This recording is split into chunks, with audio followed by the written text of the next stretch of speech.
കേരള പോലീസിന്റെ പണി കോൺഗ്രസ്സുകാരല്ല, കോൺഗ്രസിന്റെ പണി കോൺഗ്രസ് എടുത്തോളാം. കേരള പോലീസിന് പുറകെ പോകാൻ എന്താ വണ്ടിയിൽ എണ്ണയില്ലാത്തതുകൊണ്ടാണോ? ശ്രീ ജതിൻ ദേവ് ചോദിച്ചതുപോലെ കോൺഗ്രസ്സുകാർക്കെതിരെ കൊടുക്കുന്ന പരാതി, ഞാൻ നേരത്തെ പറഞ്ഞു ശരിയാണ്, ഇത്രയും അപകടകരമായ സാഹചര്യം ഉണ്ടെങ്കിൽ പോലീസിനെ വിളിച്ചറിയിക്കുക എന്ന് പറയുന്നത് ഒരു പൗരന്റെ ഉത്തരവാദിത്തമാണ് എന്നുള്ളത്. പക്ഷേ ഇപ്പോഴും ജോസ് നല്ലേടം വ്യക്തമാക്കാത്തതോ അതിൽ കോൺഗ്രസിന് വ്യക്തതയുണ്ടെങ്കിൽ അങ്ങ് ആ വ്യക്തത വരുത്തൂ. നമ്മുടെ ടെലിഫോണിലാണ് ഒരാൾ വിളിക്കുന്നത്, അയാൾ ആരാണ് എന്നത് സംബന്ധിച്ചുള്ള മിനിമം അറിവ് നമുക്കുണ്ടായിരിക്കും. അങ്ങനെയാണെങ്കിൽ ആ പരാതിയുടെ ഉറവിടം എവിടെ നിന്നാണ് എന്നത് സംബന്ധിച്ച വ്യക്തത വരുത്തേണ്ട ആവശ്യം അദ്ദേഹത്തിന് കഴിയില്ല. എന്നിരുന്നാൽ പോലും ഇതുവരെയും അദ്ദേഹത്തിൽ നിക്ഷിപ്തമായിരുന്നു. അത് ഇതിനകം ചോദിച്ചറിയേണ്ട ഉത്തരവാദിത്തം കോൺഗ്രസിനുണ്ടായിരുന്നു. അങ്ങനെ ഒന്നും സംഭവിക്കാതെ ഇത് കേരള പോലീസിന് സംഭവിച്ച അവധാനതക്കുറവ് എന്ന് മാത്രം എഴുതി തള്ളുമ്പോൾ നിങ്ങളുടെ നിങ്ങളുടെ സംഘടനാ സംവിധാനത്തിനുള്ളിലുണ്ടായ ഈ പടലപ്പിണക്കങ്ങളും ചേരിപ്പോരുകളും നിങ്ങൾ മറച്ചു വെക്കാൻ ശ്രമിക്കുകയാണ് വളരെ ദുർബലമായി. ഒരു കുറച്ച് സമയം തരണം. ഞാൻ ബി.ജെ.പിയുടെ പ്രതിനിധി, CPM-ൻ്റെ പ്രതിനിധി പറഞ്ഞ കുറേ ആക്ഷേപങ്ങളുണ്ട്. ഇപ്പോൾ CPM-ൻ്റെ പ്രതിനിധി ആദ്യം പറഞ്ഞത് ജോസേട്ടൻ്റെ മകൻ ഒരു പോസ്റ്റ്, ഫേസ്ബുക്ക് പോസ്റ്റോ അല്ലെങ്കിൽ മറ്റേതോ പോസ്റ്റ് ഇട്ടു, അവിടെ പൊതുദർശനത്തിന് വെക്കേണ്ടതില്ല, കോൺഗ്രസ്സുകാരും മൃതദേഹം കാണാൻ വരേണ്ടതില്ല എന്നുള്ളത്. അതൊന്നും അവിടെ സംഭവിച്ചിട്ടില്ല. ഇങ്ങനെ വന്നൊരു ചാനലിൽ അദ്ദേഹം അത് പറയരുത്. കാരണം ഇന്നലെ ജോസേട്ടൻ്റെ മൃതദേഹം ആദ്യം പൊതുദർശനത്തിന് വെച്ചത് അദ്ദേഹം പ്രതിദാനം ചെയ്ത മുള്ളംകൊല്ലി ഗ്രാമപഞ്ചായത്തിലാണ്. അവിടെ UDF-ൻ്റെ ഭരണമുള്ള സ്ഥലമാണ്. അതിനുശേഷം അദ്ദേഹത്തിൻ്റെ വീട്ടിൽ പോയി അന്തിമോപചാരം അർപ്പിച്ചതിൽ ഒരാൾ കൂടിയാണ് ഞാൻ. അപ്പോൾ ഒരു വലിയ വൈകാരികത അല്ലെങ്കിൽ ഇല്ലാത്തൊരു കാര്യം അങ്ങനെ കോൺഗ്രസിനെതിരെ ഒരു കുടുംബത്തെ കൂടി ആക്കുക എന്നുള്ളതല്ല. അവിടെ ഉണ്ടായ കാര്യങ്ങൾ താങ്കൾ പറയൂ, ഇല്ലാത്ത കാര്യങ്ങൾ താങ്കൾ പറയാതിരിക്കുക എന്നുള്ളതാണ്. പിന്നെ തങ്കച്ചനെ അറസ്റ്റ് ചെയ്തതുമായി ബന്ധപ്പെട്ട് ഞാൻ നേരത്തെ ജോസേട്ടൻ പോലും അദ്ദേഹം അവസാനം മരിക്കുന്നതിന് തലേ ദിവസം ഒരു ചാനലിന് അദ്ദേഹം വിളിച്ചു വരുത്തി കൊടുത്ത ഇൻ്റർവ്യൂവിൽ പോലും ഇദ്ദേഹത്തിന് വന്ന ഇൻഫർമേഷൻ എവിടെ നിന്നാന്ന് പറഞ്ഞിട്ടില്ല. അത് പോലീസ് കണ്ടുപിടിക്കട്ടെ. മാധു, അദ്ദേഹത്തിന് ഈ തെറ്റായ വിവരം കൊടുത്തു എന്ന് അദ്ദേഹത്തിന് ബോധ്യപ്പെട്ടൊരു കാര്യം, അത് അദ്ദേഹത്തിന് വല്ലാത്ത പ്രയാസം ഉണ്ടാക്കിയിട്ടുണ്ടെന്ന് അദ്ദേഹം ഇൻ്റർവ്യൂ പറഞ്ഞിട്ടുണ്ട്. അത് മാതൃഭൂമിയും കാണിച്ചതാണ്. അദ്ദേഹത്തിന് ഈ തെറ്റായ വിവരം കൊടുത്തത് ആരാണ് എന്ന് കണ്ടുപിടിക്കാൻ കേരള പോലീസിന് കഴിയുന്നില്ലെങ്കിൽ അത് പിന്നെ ഞങ്ങളുടെ കുറ്റമാണ്. ഒരു സംഭവമാണ്. നിങ്ങൾ അന്വേഷിച്ചില്ലേ? നിങ്ങളുടെ ഏറ്റവും പ്രിയപ്പെട്ടവരല്ലേ? നിങ്ങൾക്ക് ജോസ് നല്ലേടത്തോട് ചോദിക്കാമല്ലോ. ഞാനൊന്ന് ചോദിക്കട്ടെ, ഇത് കേരള പോലീസിന്റെ പണി കോൺഗ്രസ്സുകാരല്ല, കോൺഗ്രസിന്റെ പണി കോൺഗ്രസ് എടുത്തോളാം. ഞങ്ങൾക്ക് ആ വിവരം ജോസേട്ടനോട് ചോദിച്ച് ഞങ്ങൾക്ക് കിട്ടി. ജോസേട്ടൻ ആരോടും അത് പറഞ്ഞിട്ടില്ല. ജോസേട്ടൻ ഒരിക്കലും ഒരാളോട് പോലും പറയാത്തൊരു കാര്യമാണ് മാധു എന്നോട് ചോദിക്കുന്നൊരു കാര്യം. അദ്ദേഹത്തെ വിളിച്ചു വരുത്തി ചോദ്യം ചെയ്തത് കേരള പോലീസാണ്. അവർക്ക് ഈ വിവരം കിട്ടിയിട്ടുണ്ടെങ്കിൽ അവരെന്തുകൊണ്ടാണ് നടപടിയെടുക്കാത്തത്? അല്ലെങ്കിൽ ഒളിവിൽ പോയി എന്ന് അരുൺകുമാർ തന്നെ പറയുന്നു, ഏതോ ഒരാൾ ഒളിവിൽ പോയി. കേരള പോലീസിന് പുറകെ പോകാൻ എന്താ വണ്ടിയിൽ എണ്ണയില്ലാത്തതുകൊണ്ടാണോ? പോയിക്കൂടെ? പോയി പിടിക്കൂ. അത് കോൺഗ്രസ്സുകാരനാണെങ്കിലും നിങ്ങൾ നടപടിയെടുക്കണം. ഏത് പാർട്ടിക്കാരനാണെങ്കിലും അവർ നടപടിയെടുക്കണം. അതിലൊരു തർക്കമില്ലല്ലോ. അതിൽ കേരള പോലീസ് എന്തുകൊണ്ട് പെട്ടെന്ന് ചെയ്യുന്നില്ല എന്നേ ഞാൻ ചോദിച്ചുള്ളൂ. അത് ജോസേട്ടന് വിവരം കൊടുത്ത ആളെ പിടിക്കണം, ഇത് വാങ്ങാൻ വിട്ട ആളെ പിടിക്കണം. ഇനി ഇതിൽ ആരെങ്കിലും ഗൂഢാലോചന നടത്തിയിട്ടുണ്ടെങ്കിൽ അവരെ പിടിക്കണം. ആരാണ് അതിനെ പിടിക്കേണ്ട എന്ന് പറഞ്ഞത്? പിന്നെ ജോസേട്ടൻ്റെ ആത്മഹത്യാ കുറിപ്പുണ്ട് എന്നും അതിൽ കോൺഗ്രസ് നേതാക്കന്മാരുടെ പേരുണ്ട് എന്നും ഇന്നലെ വൈകുന്നേരം മുതൽ മാതൃഭൂമിയിൽ വന്നു എന്ന് ഞാൻ വിശ്വസിക്കുന്നില്ല. മറ്റു പല ചാനലുകളും മണിക്കൂറുകളോളം ചർച്ച ചെയ്യുകയാണ്. അപ്പോൾ ഇന്ന് 24 മണിക്കൂറായി. ഏതെങ്കിലും ഒരു ആത്മഹത്യാക്കുറിപ്പിൻ്റെ ഭാഗമായി ജോസേട്ടൻ്റെ മരണവുമായി ബന്ധപ്പെട്ട് കോൺഗ്രസ് നേതാക്കന്മാരുടെ പേര് പുറത്തു വന്നോ? അല്ലെങ്കിൽ പോലീസ് ഔദ്യോഗികമായി പറഞ്ഞോ? ഇതുവരെയില്ല. അപ്പോൾ നമ്മളുടെ ഒരു വൈകായി സൃഷ്ടിക്കുകയാണ്. ജോസേട്ടൻ ആത്മഹത്യാക്കുറിപ്പുണ്ട്, അതിൽ 3 കോൺഗ്രസ്സുകാരുടെ പേരുണ്ട് എന്നാണ് ഇന്നലെ ഒരു ചാനൽ പറഞ്ഞത്. ഇന്ന് ഉച്ചയായപ്പോൾ അത് 2ആയി. പിന്നെ വൈകുന്നേരമായപ്പോൾ ഒരാളുടെ പേര് ഇപ്പോൾ ഉണ്ടെങ്കിൽ അന്വേഷിക്കട്ടെ എന്നേ.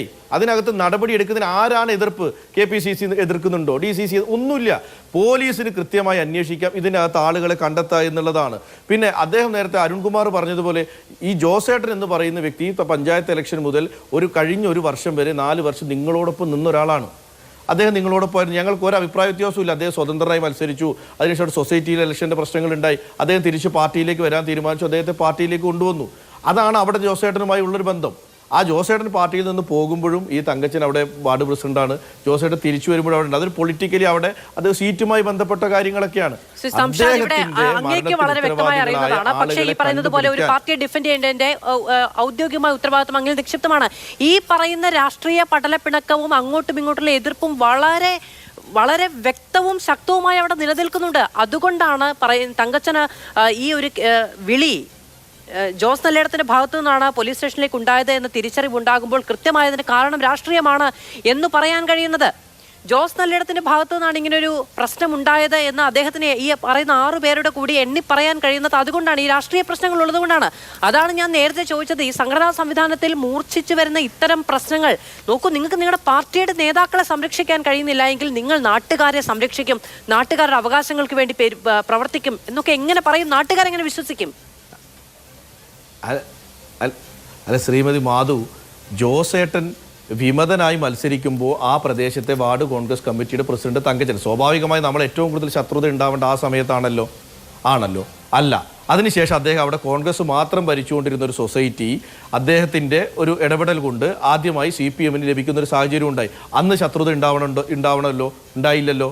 അതിനുശേഷം തങ്കച്ചൻ നിൽക്കുന്ന പ്രദേശത്ത് ഈ പാർട്ടിയിലേക്കാണ് ജോസേട്ടൻ തിരിച്ചു വരുന്നത്. അന്ന് അവിടെ എതിർപ്പുണ്ടായില്ലല്ലോ. പിന്നീട് എന്തെങ്കിലും തരത്തിൽ വ്യക്തിപരമായോ അല്ലെങ്കിൽ സംഘടനാപരമായോ പ്രശ്നങ്ങൾ ഉണ്ടെങ്കിൽ അത് പരിഹരിക്കപ്പെടും, അതിൽ തർക്കവുമില്ല. പക്ഷെ ഞാൻ ഇപ്പോഴും പറയുന്നു, ഇതിന് പിന്നിൽ ഇവർ തന്നെ പറയും. അരുൺകുമാറും പറയുന്നു, 4-5 ആളുകളുടെ പേര് തങ്കച്ചൻ പറഞ്ഞു, അത് വിശ്വസിക്കണം. അത് ഞാനാണോ വിശ്വസിക്കേണ്ടത്? ഞാൻ വിശ്വസിച്ചു. നിങ്ങളെ കേരള പോലീസിന് വിശ്വാസമുണ്ടോ?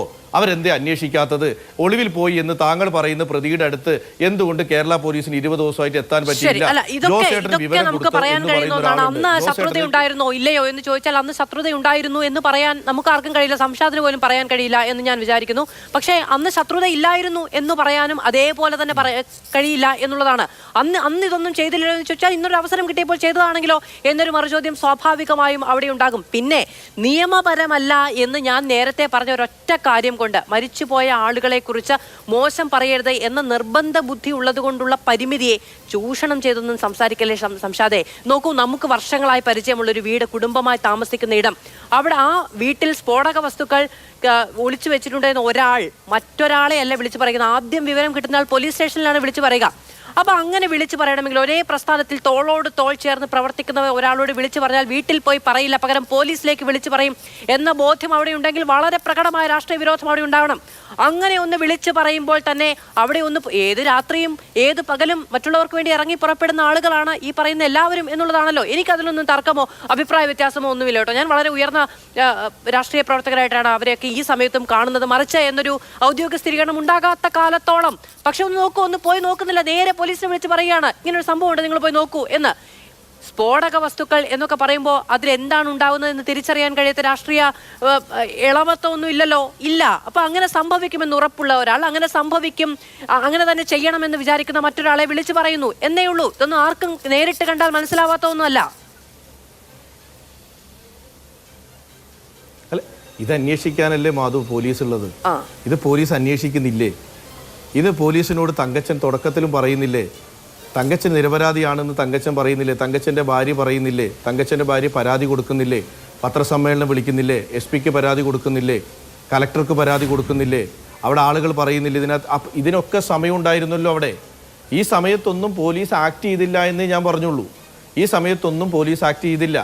അതിനുശേഷമാണ് ഇതിനകത്ത് വീണ്ടും അവിടുത്തെ സഭകളും മറ്റു കാര്യങ്ങളും എല്ലാവരും ഇടപെട്ട് ഇത് കുറേ ദിവസം വയനാട്ടിലെ പ്രാദേശിക വാർത്തകളിലൊക്കെ ഇതിങ്ങനെ നിറഞ്ഞു നിന്നപ്പോഴാണ് പോലീസ് അതിനകത്ത് രണ്ടാമത് അവർ നോക്കാൻ പോലും ശ്രമിച്ചത്. അന്നും പറയുന്നുണ്ട് ഇതിനകത്ത് എന്തെങ്കിലും ഗൂഢാലോചന ഉണ്ടെങ്കിൽ നിങ്ങൾ കണ്ടുപിടിക്കണം. ഞാനിപ്പോൾ ഏതെങ്കിലും ഒരു സമയത്ത് ഇതിൻ്റെ ഗൂഢാലോചന കണ്ടുപിടിക്കരുതെന്ന് പറഞ്ഞിട്ടില്ല, ഗൂഢാലോചനയിലുള്ളവരെ സംരക്ഷിക്കണമെന്ന് പറഞ്ഞിട്ടില്ല. ആരൊക്കെ പങ്കെടുത്താലും ആരെങ്കിലുമൊക്കെ ഗൂഢാലോചനയിൽ പങ്കാളികളായിട്ടുണ്ടെങ്കിലും അവരെ മുഴുവൻ കേരള പോലീസ് ഇതിനകത്ത് പുറത്തു കൊണ്ടുവരണം. അവർക്ക് അർഹതപ്പെട്ട, അവർക്ക് വിധിക്കപ്പെട്ട ശിക്ഷ അവർക്ക് കൊടുക്കണം. കാരണം ഇതിൽ എന്തൊക്കെ അഭിപ്രായ വ്യത്യാസങ്ങൾ ഉണ്ടെങ്കിലും, എന്ത് തരം അഭിപ്രായ വ്യത്യാസങ്ങൾ ഉണ്ടെങ്കിലും ഒരു മരണം എന്ന് പറയുന്നത് നമുക്കൊരിക്കലും അംഗീകരിക്കാൻ കഴിയില്ല. ആ കുടുംബത്തിനാണ് അതിൻ്റെ ആത്യന്തികമായ നഷ്ടം.